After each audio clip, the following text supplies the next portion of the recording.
Hey, I'm John Hazel, automation expert and business strategist, And I'm Kevin Miller, software lead and seasoned podcaster. and this is the Automate and Elevate podcast where we help you build systems, create leverage, and scale your business. And on today's episode, we'll talk about when is it appropriate to introduce automation into your business. So yeah, John, let's dive right into it. Automation is, really deep subject, and it's pretty much at the forefront of what businesses are doing in this day and age, especially with AI. So, when do you really consider it appropriate to start introducing automations in business in general?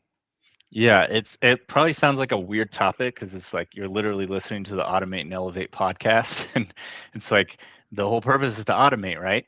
But the reality is, if you jump straight to automating something because you say, just like I'm spending too much time on this, I need to like make this part of my business more efficient, whatever. Um, the problem is if you don't have an established process in place or a framework or a model that you're following, then you end up automating garbage. And it's like the programming term GIGO, garbage in, garbage out. So if you just try to automate something away really quickly, then you're probably going to end up introducing more challenges. So the key is to know like what is the right framework, what's the right process, and then start automating elements of it and maybe the whole thing if you can. But what people do a lot of times is they try to find software tools or automations or build a custom software tool to solve a problem before they've really thought enough about the problem. And Einstein said, if I have 60 minutes to solve a problem, I'm going to spend 55 minutes thinking about the problem and 5 minutes thinking about the solution. But we always want to jump straight to the solution. Like, okay, I got you. This is the problem. All right, here's the solution, right? But we got to think about the problem and think about, do we have the right process in place to then be able to automate that process to be more efficient? So like what does that process prior to automation look like? Like what are some of the frameworks or like what is the groundwork that needs to be done before you start introducing those automations? Yeah. So let's go with a super simple one. I was talking to a friend of mine, and he's talking about how just kind of like overwhelmed he is with all the tasks that are coming in, and that he like tends to just lose track of stuff because it's all in his head and he doesn't have like a cohesive system, right?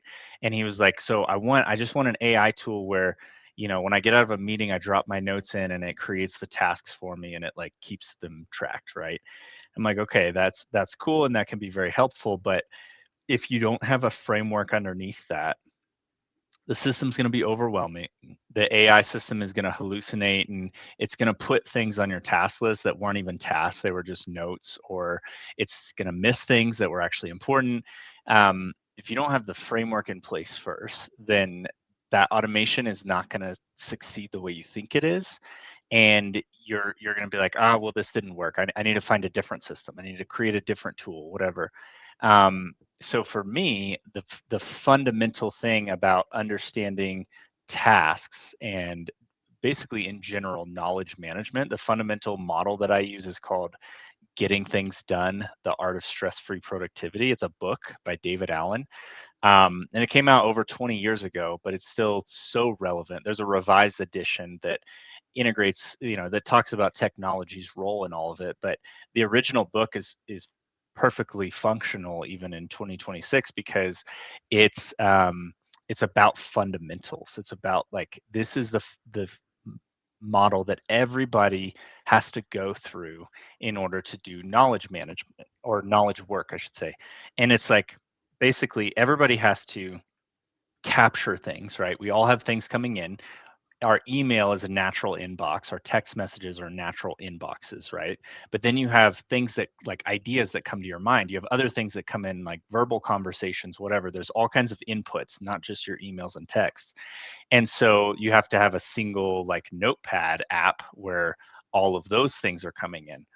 I personally use the Drafts app on Mac and iOS, and it's great because it actually functions as an inbox. Like I can see, okay, there's 30 notes that are sitting in my inbox in drafts that I haven't processed and decided what I'm going to do with them yet, right?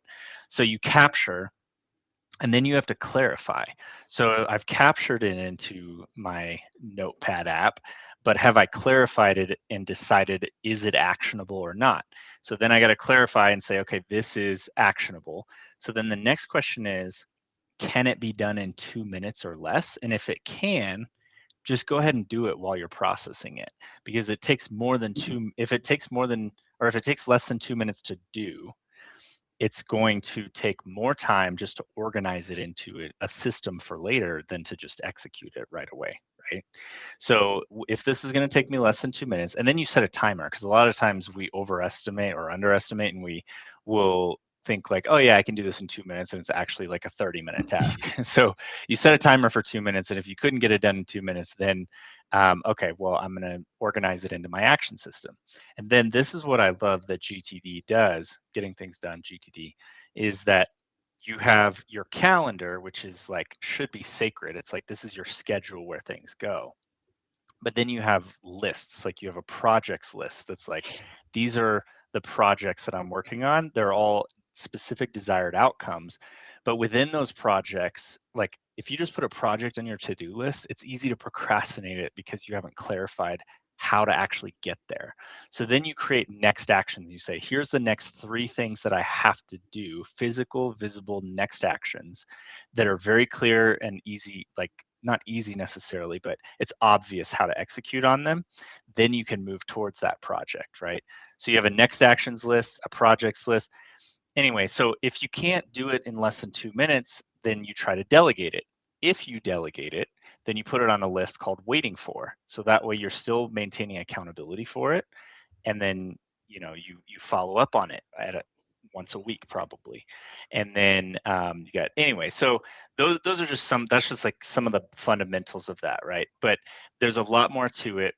And once you wrap your head around GTD and you start to like implement that framework, and you can do it on plain paper, you don't even need tech to do that, but you implement that system, and then you can start to build automations on top of it, right? So in the Drafts app, I have like a button that I press that can say, okay, I'm converting this draft into a reminder, and it'll go put it in the reminders app, or put it in my project management tool, or create a calendar event, or with this, I need to send a text to this person. It'll send a text to my wife, whatever, like all that stuff I can triage out of the Drafts app. But you have to start by just capturing it. Then you clarify. Then you organize where it needs to go.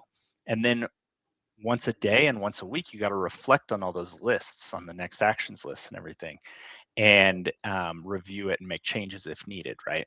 So this is the fundamental system. Then you can add automations on top of it, right? I use that example because it's like, it's something that literally everybody has to do. Even if you live on your own parcel of land and you just garden your own food, and you like, you have an extremely simple life and you don't use a lot of technology or any, everybody has to do these things. Everybody has like ideas and thoughts like, oh, I need to order, toilet paper, I need to go to the grocery store, I need to, and you have to build a shopping list. Like when you build a shopping list, you're doing this exact process, right? So everybody has to do that. You take that and you apply it at a, at a business scale, where it's like, okay, I've got this this thing that I'm doing on my own. Like, let's talk about what it is for me. For example, for years I've been like, it's so hard for me to delegate web design because my process is so integrated. I like, as I'm designing the website, I get ideas about how to design it, about like the content. So it's hard for me to like wireframe something out, because usually I'm like in the middle of designing and developing and coding and all these things, and all the different elements that go into building a website. And I do it in like a really integrated fashion, instead of like a structured, like, okay, we're going to wireframe it out, and then we're going to develop the front end, and then we're, like this kind of structured thing. And so it's like really hard for me to figure out, how do I start to delegate this stuff, because my process is so fluid and integrated between the creative side and the technical side. And so, but I've had to start to do that because I can't do it all myself and still grow as a business. So I had to figure out like, okay, well, I'm gonna now we've got like lovable.dev where I can prototype things and then I can hand it off to my one of my developers to actually build it out, right? And so I had to like start to formalize some of these processes. But in order to get started in doing that, I mean, I would say like I would just go to Claude and the AI or your choice AI chatbot and say, "Hey, I'm doing this thing every week. I need to get it more efficient. Like, help me establish a very clear process, and then help me gradually automate pieces of that." Right? Right. So like what was the exact story behind what caused you to kind of come up with this idea in the first place? Was there like an exact situation that made you think, hey, I'm doing things out of order, or is it just something you just gradually realized over time? Yeah. No. That's a good question. I figured that out like probably 8 years ago. I realized that like, okay, I tend to jump the gun because a great personality model is called the working genius. And so in the working genius, you have ideation, activation, and implementation. And within ideation, you have wonder, which like identifies the problem. And then you have invention, which creates the solution to the problem. Well, everybody has two geniuses, two competencies, and two frustrations. My two geniuses have those, they're both ideation, but they're flipped. So my first genius is invention, and my second genius is wonder. And I didn't know that until 2021 when I like first took that assessment. And, it didn't even come out till 2020. But back in, I don't know, somewhere in 2016, 2018, something like that. Um, I started to realize that like, oh, I jump the gun on inventing. I tend to want to immediately like I have an idea and I want to build an automation. And I haven't stepped back to do the wondering step and wonder about like what is the real problem and what should the process be before I get there. And so what I started to do, and then I also realized that like actually automation is the last step. For me, in the position I was in at the time, it was like, okay, the first step is like clarify the manual process. The second step is make sure that I can do it remotely from wherever I am. So I can do it on my phone in case I need to at any time. The third step was make it mobile native, make it super easy and natural to do on my phone. Those are two different steps because I could use my phone to remote into a virtual machine and then I could control it that way, but that wasn't a very comfortable experience. So then I would make it mobile native and then I would move towards full automation, right? So I like there's these different stages. Now that depends on what business you're in, what you're trying to do. But for me, that made the most sense at the time. But the bottom line is no matter what, before you get into automation, you better make sure your process is super clear. And especially if AI is involved in the automation, because AI thrives when it's got very specific guardrails and you've given it really good quality context that's going to create something valuable. But if you're vague with the AI, you're vague with the process, you're going to get really poor output and you're going to spend more time babysitting the automation than if you just manually did it at that point. So can you give us like some more tangible examples of what happens if you don't engage in a process? If you focus more on the automations, how can that kind of drive your business off track? Yeah, it's just an endless trap because you'll be constantly chasing the next tool, the next piece of software, and this can get very expensive for a lot of business owners or executives where you're like you try one. Let's say, hey, project management is a real issue in our organization. Like people are not getting projects done. I don't know where things are at. I don't have clarity, and so you're like, okay, we're gonna try ClickUp, and then you do ClickUp, and then it fails and you're like, okay, we're switching to Monday. Monday came and pitched us and we think Monday's going to be great, and then there's no success, and then all right, we're switching to Asana, this is going to fix all our problems. And so every tool is going to fail you until you have a really solid project management framework. And it doesn't have to be a super complex thing. Like Gantt charts and Kanban boards and all these things are amazing as tools if you know how to use them, but really all you need is a checklist. And that's why I like GTD as well, because It also has this model called the horizons of focus, which is you have your purpose at the top, you have your vision of where you're going, what it's going to look like. You have your goals of the specific SMART, SMART goals that are going to get you there. And then you have the areas of focus, the roles that you have to focus on within in order to achieve those goals. And within those areas of focus, you have projects, specific desired outcomes, and then you have your ground level of your next actions and your calendar. But most of this meat gets skipped and we go straight from either vision or goals all the way down to like projects, and then we have no next actions at the bottom, so there's just like lack of clarity. But if you literally clarify all of those in your project management tool for every project and you set the specific next actions that have to happen, then you're going to have success. But if you just try to throw a tool at it, so I've seen that over and over again with organizations with the project management tool example, where people think like, oh, we got to get our project management together. I've seen the same thing with CRMs, as like, oh, we need a better CRM and a better, prospect tracking. And it's like, no, you could do it in a Google sheet. Like if you do it right, it's not going to be ideal, but like if you have the process in place, if you have the model in place. And a lot of time, and that's the thing about like leveraging AI is um, you still, if you don't know what you don't know, and like AI gives the best output when you can specify this, I want you to follow the advice of this person. So sometimes when I'm working with a new topic that I'm actually don't know who the top thought leaders are in that space, first I'll ask Claude like, who are the top 3 thought leaders in this space? And then I'll say, okay, I want you to follow the advice of these 3 people and help me on this project, right?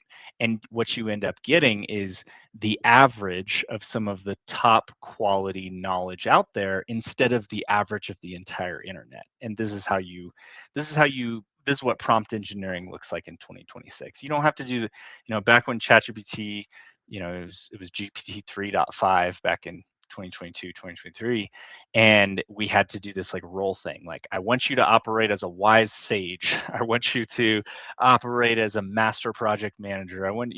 You can still do that, and sometimes you'll get a little bit of value out of that, but that's not really what prompt engineering looks like in 2026. It's more like putting in specific, if you say, hey, help me clarify this project using principles from GTD, then you're going to get a lot more quality output than if you just say, help me manage this project with ChatGPT. Right. So yeah, to kind of close this out, you mentioned earlier about going down the tools rabbit hole. You're just buying tools for the sake of buying them, thinking that you're going to get some value. Like from your experience, when have you learned that it's time to stop buying new tools and just use what you already have just to get things done, so you're not wasting money? Yeah, I mean, if the question is when, it's immediately. Like, you should always, if you're trying to solve a problem and you feel like it's now, sometimes it is the tool. I'm not saying it's never the tool. There are tools that I've used that are awful, or they're great for a different size or scale of company. And it's like, okay, this is a great CRM if you're a 1 to 10 employee company. This is a terrible CRM for a 100 to 200 employee company. So you have to, like, that is definitely a thing, and you should evaluate that. But before you even acquire a new tool, even if you know that this tool is not the right fit, you need to do this evaluation before you acquire the new tool. And you need to work with AI to say, like, hey, this is the CRM we're using. These are the issues that I'm having with it. Help me figure out what CRM we should switch to, right? And how we should, or like, but before you help me figure out which CRM, help me define like the specifications of what we're needing. Help me define and find the bottlenecks of our processes and how we work with our CRMs, right? Like, understand the process and like just draw out on paper just a bullet pointed list of what an ideal process would look like, and then find the right tool.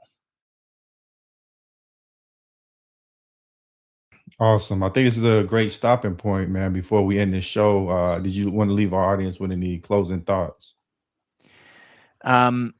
Yeah, I mean, if you're not sure where to start, hopefully I've equipped you with enough knowledge and tools and what I just said to like get a really good start. But if you hit any roadblocks, please reach out to me on LinkedIn.